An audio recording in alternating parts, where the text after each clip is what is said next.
তারকেশ্বর যাওয়ার ভিডিও তো তোমরা সবাই দেখলে, কিন্তু ফেরার সময়ের ভিডিওটা তোমাদের সাথে শেয়ার করিনি। তাই দেখো ফেরার পর অবস্থাটা কেমন হলো, কারণ সারাদিন আমরা উপোস ছিলাম। সন্ধেবেলায় গিয়ে পুজো দেওয়ার পর ভীষণ টায়ার্ড লাগছিল। আর দেখো মাম্পিদির অবস্থাটা একবার।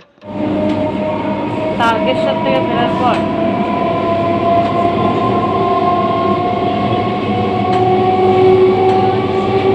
জানলা ধারে বসে এই করছি। এই হচ্ছে তারকেশ্বর থেকে ফেরার